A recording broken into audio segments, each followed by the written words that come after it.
Hey guys, Brad here, and today we're going to be taking a look at a grinder. But before we do that, make sure you subscribe because we've got some amazing tools behind me that we're going to start looking at over the next few weeks. So we're always putting reviews out every, I don't know, few days, so 3 a week basically. But yeah, make sure you subscribe because we've got some sweet tools that we're going to be checking out. So let's get to this review. We're going to do some cutting with this. I'm going to give you some specs, and then I want you to give me some comments. So this is the brand new Dewalt grinder. The code on this is the DCG418. It is a 4.5 to 6 inch grinder. We're running at 9,000 RPMs on no load, and the max watt output on this is 2300. It comes with a 9 amp hour battery if you get the kit. And like I said before, this is 30% more powerful than its predecessor. So let's take a closer look at it. It's basically the same body as the previous one. There's really, you can't tell the difference between the two except for the code.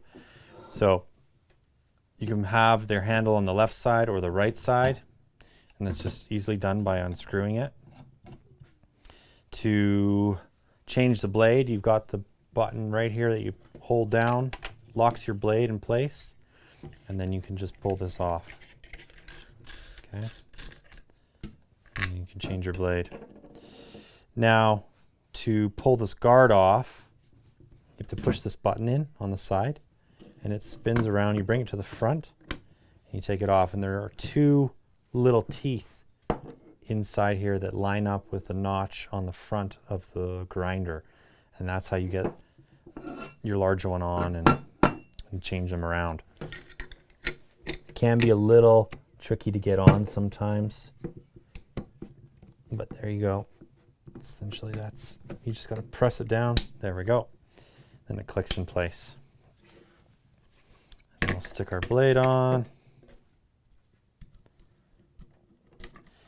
The thing I really like about the new grinder lock wheels here is that we're using an Allen key instead of that fancy wrench.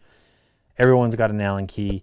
The wrenches just get lost, and they're always different sizes, you know, between Bosch, DeWalt, Milwaukee, Makita, they're all different. So I'm really liking the fact that we're using Allen keys now. And then we just tighten that up. There we go. You can do it by hand. You can grab the wheel, make sure your battery's out, but you can grab the wheel, hold down the lock, and just kind of wrench on it a bit, and it'll tighten up. So that's just a little hack. When you're using this, if you're doing a lot of grinding or polishing or something, make sure you're keeping these screens clean. Okay? When they gum up, this tool doesn't breathe properly, and then you'll overheat your motor. So make sure you're keeping them clean. Another nice thing about the Dewalt grinder is the handle and the trigger. This is a really, really nice safety switch. Just super easy to use. I really, really like them. We've got a rubber overmold, and that's basically it. Other than that, it's just a big beefy grinder. We've got the brake on it as well and the Perform and Protect. So we're going to cut some rebar, I think.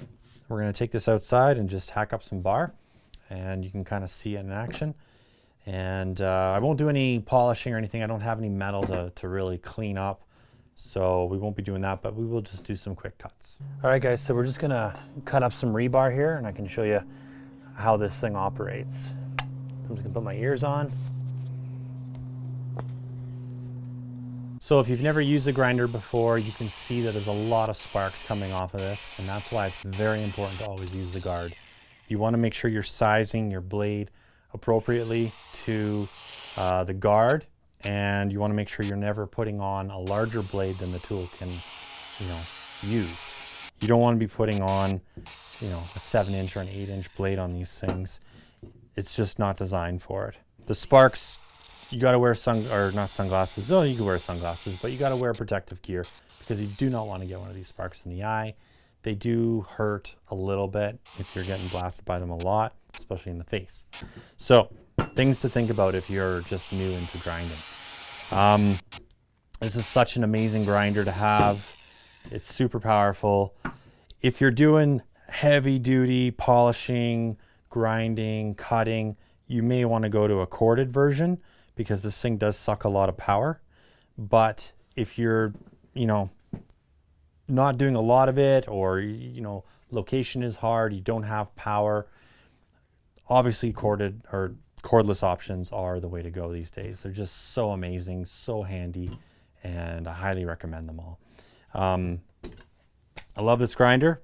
I want to hear some comments down below. Please subscribe, hit that notify bell, give me a thumbs up if you like the video. Until next time, keep on crushing it. We'll catch you later.